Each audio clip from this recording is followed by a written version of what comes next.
ഞാനിപ്പോൾ പോകുന്നത് തനാലോ ടെമ്പിൾ എന്ന് പറഞ്ഞൊരു സ്ഥലമാണ്.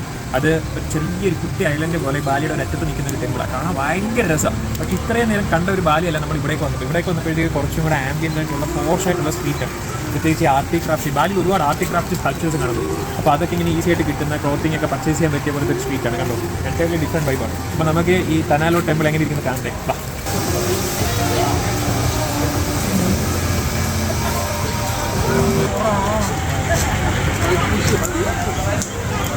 താനാലോ ടെമ്പിളിൽ ഒന്നെങ്കിൽ രാവിലെ ടൈമിൽ അല്ലെങ്കിൽ ഈവനിങ് ടൈമിൽ വിസിറ്റ് ചെയ്യുന്നതാണ് സൂപ്പർ. മഴയൊന്നും ഇല്ലാന്നുണ്ടെങ്കിൽ നല്ല സൺസെറ്റ് കാണാൻ പറ്റിയ ഒരു ആംബിയൻ്റ് ഡെസ്റ്റിനേഷനാണ് താനാലോ ടെമ്പിൾ. ഇവിടെ ഒരുപാട് ആക്ടിവിറ്റീസ് ഒക്കെ നടക്കുന്നുണ്ട്. നമുക്ക് ഇവിടെ വന്നിട്ട് അത് ബുക്ക് ചെയ്യാൻ പറ്റും. എസ്പെഷ്യലി ഫയർ ഡാൻസ് പോലുള്ള അങ്ങനത്തെ പരിപാടിയൊക്കെ ഉണ്ട്. ഈ ടെമ്പിൾ സ്ഥിതി ചെയ്യുന്നത് കടലിൽ തന്നെയാണ് പ്രോപ്പർലി. അതുകൊണ്ട് ലോ ടൈഡിൻ്റെ സമയത്ത് മാത്രമേ നമുക്ക് ടെമ്പിൾ ആക്സസ് ചെയ്യാൻ പറ്റൂ. അപ്പം മാത്രമേ ലാൻഡും ടെമ്പിളും തമ്മിൽ ഒരു വാക്കിംഗ് കണക്ടിവിറ്റി ഉണ്ടാകത്തുള്ളൂ. അല്ലാത്ത സമയത്ത് വെള്ളമായിരിക്കും. ഈ താനാലോ ടെമ്പിള് നമ്മൾ മുകളിൽ നിന്ന് ഇറങ്ങിയ നേരത്തെ ഇവിടെയൊക്കെ വെള്ളം കയറി കിടക്കും. അപ്പോൾ നമ്മൾ കടലിൽ ഇങ്ങനെ അടിച്ചുകൊണ്ടിരിക്കുന്ന സ്ഥലത്തൂടാണ് നടന്നു പോകുന്നത്. ഇപ്പോൾ കടലിറക്കം ആയതുകൊണ്ട് കടൽ അവിടെയാണ്. അതുകൊണ്ട് നമുക്ക് ഇവിടെ ലാവിഷായിട്ട് നടക്കാം.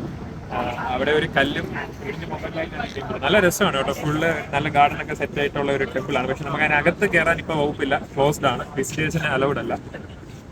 പക്ഷേ അവിടെയൊക്കെ പോയി നല്ല ഫോട്ടോസൊക്കെ എടുക്കാനായിട്ടുള്ള അടിപൊളി സ്പോട്ടുകളുണ്ട്. അതുകൊണ്ട് താനാലോ ടെമ്പിൾ ഈവനിങ് ടൈമിൽ, എസ്പെഷ്യലി സൺസെറ്റിൻ്റെ ടൈമിൽ ബാലിയിൽ വന്നാൽ വിസിറ്റ് ചെയ്യണം. മിസ്സാകാതെ നോക്കും കേട്ടോ.